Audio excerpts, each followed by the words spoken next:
Assalamualaikum warahmatullahi wabarakatuh. Perkenalkan, nama saya Maria Manopo, stambuk F551 19042. Di video kali ini saya akan menjelaskan resume saya dengan mata kuliah perancangan dan analisis algoritma. Tak perlu berlama-lama lagi, langsung saja kita masuk kepada materi yang pertama, yaitu ada algoritma branch and bound. Algoritma BNB adalah salah satu algoritma yang digunakan untuk pencarian jalur. Algoritma BNB umumnya dikenal dengan branch and bound, di mana dia adalah salah satu metode untuk pencarian dalam ruang solusi secara sistematis. Algoritma BNB adalah sebuah teknik algoritma secara khusus mempelajari bagaimana memperkecil search tree menjadi sekecil mungkin. Ada 3 teknik BNB, yaitu yang pertama ada FIFO BNB, yaitu first in first out. Yang kedua ada LIFO BNB, yaitu last in first out. Dan yang terakhir ada least cost BNB, yaitu teknik ini akan menghitung cost setiap node. Algoritma BNB adalah sebagai berikut. Yang pertama, masukkan simbol akar ke dalam antrian key.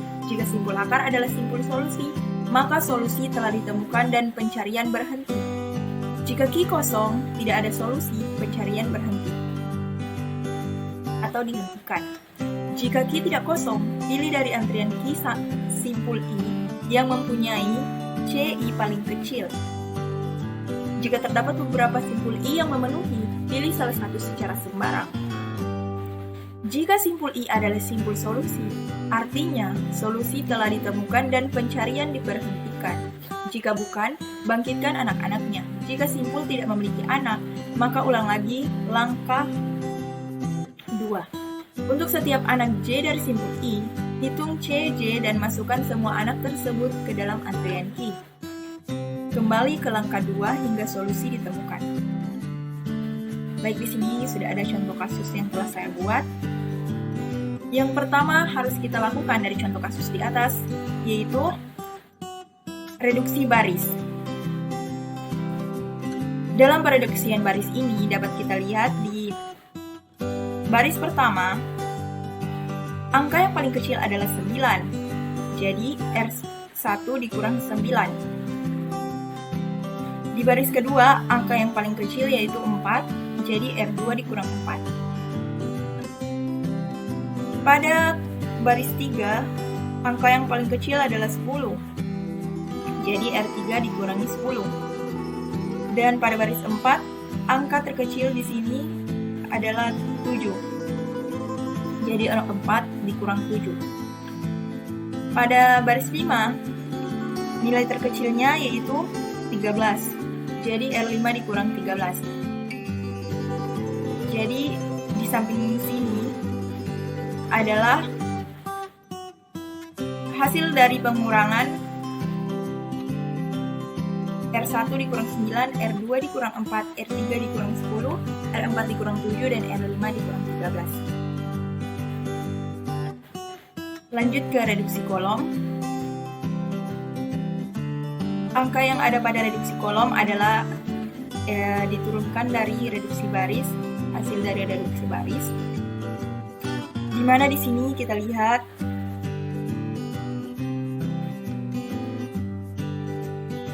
yang tidak ada 0 adalah kolom 3. Jadi angka di kolom 3 semuanya dikurangi 8, karena angka 8 adalah nilai terkecil pada kolom 3. Serta akan mendapatkan hasil seperti ini. Lalu total jumlah semua pengurangan, yaitu kita ambil dari jumlah reduksi baris, yaitu 9, 4, 10, 7, dan 13. Lalu kita tambahkan dengan nilai dari reduksi kolom, yaitu 8. Dan akan mendapatkan hasil 51. Lanjut pada simpul 2 atau lintasan 2. Di sini dapat kita lihat pada simpul 2 yang tidak memiliki nilai 0 yaitu C4 atau kolom 4. Jadi kolom 4 di sini angka paling kecilnya itu 8, jadi C4 dikurang 8 dan hasilnya berada di samping kanan sini. Jadi R sama dengan 8, C2 sama dengan C1 tambah A 1,2 ditambah R. Jadi 51 kita ambil dari sini, reduksi kolom, ditambah 7 ditambah 8 sama dengan 66. Lanjut ke simpul 3, di mana simpul 3 yang tidak memiliki angka 0 juga terdapat pada kolom 4. Jadi kolom 4 dikurangi 8 dan akan mendapatkan hasil seperti ini yang ada di sebelah kanan. Lalu R-nya kita dapat 8, maka hasil penjumlahannya yaitu 51 ditambah 15 ditambah 8 akan mendapatkan hasil 74. Lanjut pada simpul 4, di mana pada simpul 4 di sini semua baris dan kolom mempunyai nilai 0. Jadi kita langsung saja R sama dengan 0. Dan hasil penjumlahannya untuk simpul 4 yaitu 51. Lanjut ke simpul 5. Di simpul 5 yang tidak memiliki nilai 0 yaitu pada baris 4 dan baris 5. Jadi pada baris 4 ini nilai terkecil yaitu 2 dan pada baris 5 nilai terkecil yaitu 9. Jadi pada baris 4 dikurangi 2 dan pada baris 5 dikurangi 9. Dan akan mendapatkan hasil di sebelah kanan di sini. Lalu setelah kita melihat ke baris, kita lihat lagi ke kolom. Karena di sini pada kolom 1 tidak memiliki nilai 0, maka di kolom 1 ini harus dikurangi 6. Kenapa dikurangi 6? Karena 6 adalah nilai terkecil pada kolom 1. Jadi seperti ini tampak hasilnya di sebelah kanan. Jadi R yang akan kita dapatkan yaitu 2 ditambah 9 ditambah 6 yang menghasilkan 17, di mana C5 atau simpul 5 akan memiliki nilai 85 dikarenakan 51 ditambah 17 ditambah dengan 17. Lanjut ke simpul 6. Simpul 6 di sini yang tidak memiliki nilai 0 yaitu baris ke-11. Baris ketiga, di mana nilai terkecil dari baris ketiga yaitu 11. Maka di baris ketiga semuanya nilai yang ada dikurangi dengan 11 dan akan menghasilkan tampilan seperti di sebelah kanan. Yang kita dapat di sini R sama dengan 17. Maka nilai dari simpul 6 yaitu 81 dikarenakan 51 ditambah 19 ditambah 11. Baik, kita lanjut ke simpul 7. Di sini karena semua sudah mempunyai nilai 0, maka R-nya sama dengan 0 dan hasilnya 51. Untuk simpul 8, cara pengerjaannya hampir sama dengan yang ada di atas, hanya saja nilai-nilainya sudah berbeda. Jadi untuk hasil dari simpul 8 yaitu 84. Untuk simpul 9 juga sama. Hasilnya untuk simpul 9 yaitu 70. Dan untuk simpul 10 hasilnya 102. Dan untuk simpul 11 hasilnya 51. Baik, di sini dapat kita lihat pohon ruang yang sudah terbentuk dari materi yang di atas yang sudah saya jelaskan. Untuk yang ruang pertama, yaitu nilainya 51, yang kedua 66, yang ketiga 74, yang keempat ada 51, yang kelima adalah 45. Dapat kita lihat dari nomor ini 2, 3, 4, dan 5, nilai yang paling terkecil itu pada nomor 4 yaitu 51. Maka kita turunkan ke bawah, yaitu 6 dengan nilai 81, nomor 7 dengan nilai 51, dan nomor 8 dengan nilai 84. Karena dari nomor 6, 7, 8 nilai yang paling terkecil yaitu 51, maka 51 diturunkan lagi. Dan untuk angka 9 menghasilkan ada nilai 70. Untuk angka 10 ada nilai 102.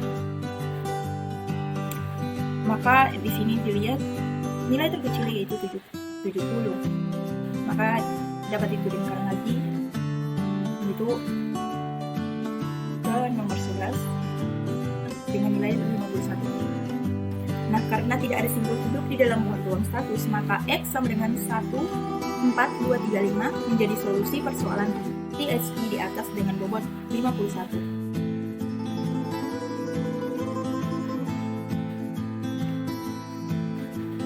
Kita masuk kepada materi yang kedua, yaitu assignment problem. Assignment problem dapat dikategorikan sebagai masalah optimasi kombinatorial.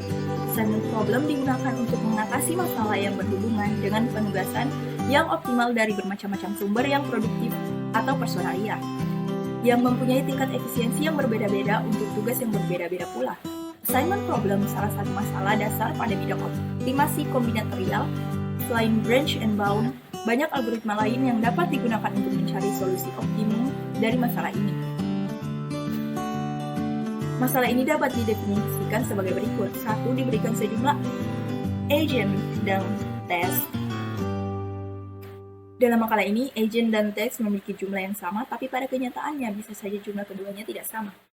Yang kedua, setiap agent tertentu memiliki cost untuk tes tertentu. Cost ini biasa direpresentasikan sebagai fungsi dengan dua parameter, yaitu parameter agent dan parameter test. Jadi fungsi C I E merupakan fungsi biaya bagi agent I apabila mengerjakan teks C. Yang ketiga, yaitu pasangkan setiap tes dengan tepat satu agent sehingga kos pengerjaan seluruh tes menjadi minimum. Definisi formal matematisnya adalah diberikan dua himpunan A dan T yang memiliki kardinalitas yang sama bersama dengan fungsi bobot C banding A kali T temukan sebagai bijection F banding AT sehingga fungsi kos bernilai minimum. Penerapan algoritma branch and bound pada assignment problem. Yang pertama adalah representasi masalah optimasi di dalam ruang status. Lebih sederhananya adalah membuat pengertian state simpul pohon yang diasosiasikan dengan masalah optimasi tersebut. Yang kedua adalah menentukan fungsi nilai pembatas. Pada assignment problem proses branching dilakukan dengan memiliki agent untuk mengerjakan step test. Apabila suatu agent sudah dipilih untuk melakukan suatu tes, dia tidak boleh dipilih lagi untuk tes berikutnya. Pemilihan tes dilakukan secara bertahap. Simpul pada arus pertama merepresentasikan pemilihan tes pertama.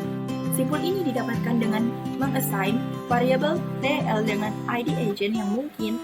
Apabila ada N agent, maka jumlah simpul pada arus pertama adalah N2.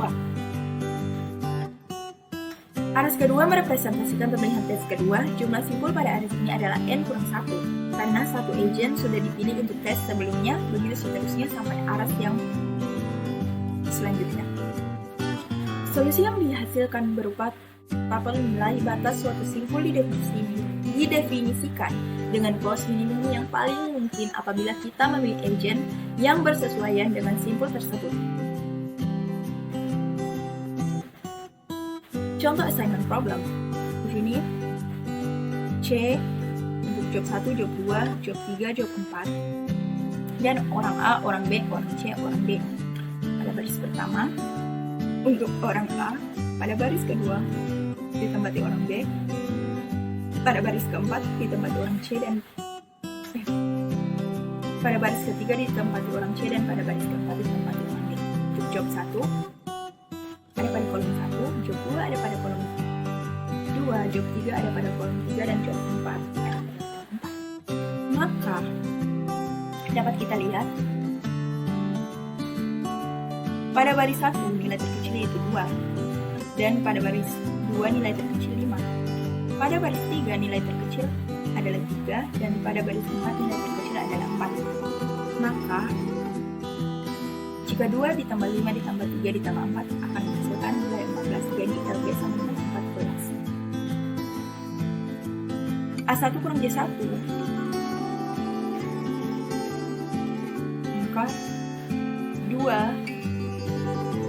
dikurang 5 nilai terkecil dikurang 3 dan 5. Di sini dijumlahkan maka akan menghasilkan nilai 15. Jadi A1 kurang J1 sama dengan 15. Untuk A1 J2 sama seperti pengerjaan A1 J1, dicari nilai terkecil dari setiap kolom dan baris. Lanjut A1 J3 juga sama, A1 J4 juga sama pengerjaannya, sampai pada yang paling bawah yaitu D1 J4. Di sini ada 10, 9, 11, dan 7. Jadi menghasilkan 37. Jadi pengunduhan terakhir dimana LB sama dengan 14, AI kurang J1, A1 J1 sama dengan 15, A1 J2 22, A1 J3 sama dengan 18, A1 J4 sama dengan 25, B1 J1 27, B1 J3 24, dan B1 J4 25. C1 J3 37, C1 J4 27, dan yang terakhir B1 J4 menghasilkan nilai 37. Kita masuk kepada materi divide and conquer. Divide membagi masalah menjadi beberapa masalah yang memiliki kemiripan dengan masalah semula, namun berukuran lebih kecil. Sedangkan conquer yaitu memecahkan masing-masing masalah secara rekursif. Combine menggabungkan solusi masing-masing masalah sehingga membentuk solusi masalah semula. Objek permasalahan yang dibagi yaitu masukan atau instance yang berukuran n seperti tabel, matriks, eksponen, dan lain-lain bergantung pada masalahnya. Tiap-tiap masalah mempunyai karakteristik yang sama, the same type, dengan karakteristik masalah asal, sehingga metode divide and conquer lebih natural diungkapkan dalam skema rekursif. Skema umum algoritma divide and conquer. Dapat kita lihat di sini. Prosedur divide and conquer yaitu input n integer. Deklarasi di sini yaitu R dan K sama dengan integer. Algoritma if n kurang dari sama dengan 0, then solve atau penyelesaian. Else jika di atas tidak memenuhi, maka akan terjadi else. Jika pembagian selalu menghasilkan dua masalah yang berukuran sama, yaitu prosedur divide and conquer, input n integer menyelesaikan masalah dengan algoritma D and C. Masukkan yang berukuran n, keluaran solusi dari masalah semula. Di sini sudah ada pendeklarasiannya. Di sini contoh divide and conquer. Misalkan tabel A berisi elemen-elemen sebagai berikut. Masukkan angkanya 3, 7, 27, 23, 37, 9, 13, 1, 17. Sini solve-nya itu tentukan minimal dan maksimal pada berbagai bagian. Di sini kita pisah menjadi dua bagian, itu nilai 3, 7, 27, 23 dengan 37, 9, 13, 1, 7. Di sini pada nilai yang ada di sebelah kiri, nilai minimalnya yaitu 3 dan maksimalnya yaitu 27. Sedangkan nilai yang ada di sebelah kanan, nilai minimalnya yaitu 1 dan maksimalnya yaitu 37. Ketika kita satukan kembali, maka nilai minimal di sini kita dapatkan yaitu 1 dan nilai maksimal yaitu 37. Lanjut ke selection sort adalah pengurutan hard split atau easy join dengan cara mempartisi lari menjadi 2 buah upah lari. Upah lari pertama hanya 1 elemen, sedangkan upah lari kedua berukuran n kurang 1 elemen. Contoh selection sort, misalkan tabel A berisi elemen-elemen berikut: 2, 20, 5, 17, 1, 7, 27, 3. Dapat kita lihat langkah-langkahnya di sini, di mana selection sort itu mengurutkan dari yang terkecil ke yang terbesar. Di sini yang paling kecil itu nilai 1, lalu ditulis lagi seperti ini. Dia akan mencari terus sampai dia terurut seperti ini, dari nilai terkecil sampai yang terbesar. Kita lanjutkan. Insertion sort adalah pengurutan into split.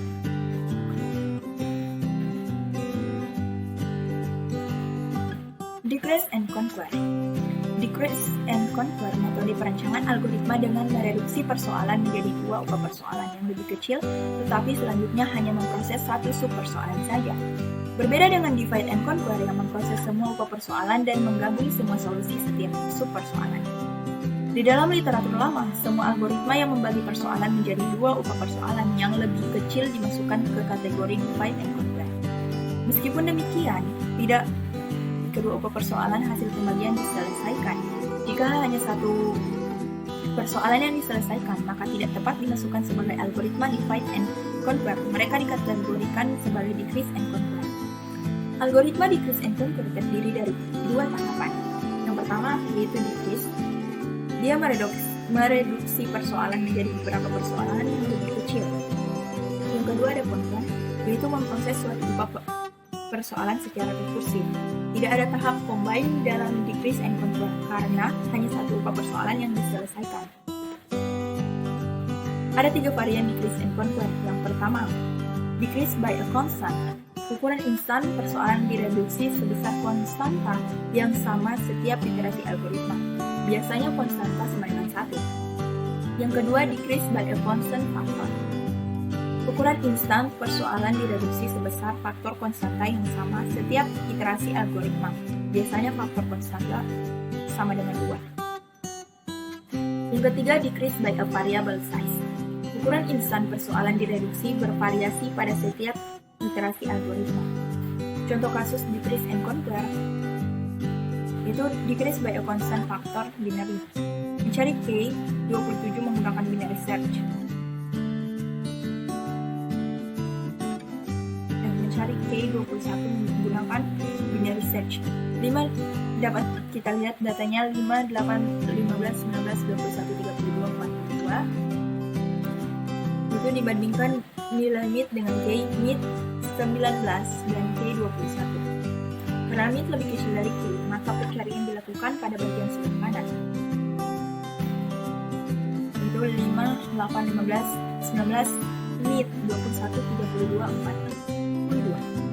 Menentukan nilai mid itu 5, 8, 15, 19, mid 21, 32, 42. Bandingkan nilai mid dengan K. Mid sama dengan 32 lebih besar K sama dengan 21. Karena mid lebih besar dari K, maka pencarian dilakukan pada bagian sebelah kiri. Sehingga tersisa satu nilai 21 yang dicari. Baik, itulah tadi penjelasan dari saya. Jika ada kekeliruan dalam resume saya, mohon dimaafkan. Bila hitam wal hidayah. Wassalamualaikum warahmatullahi wabarakatuh.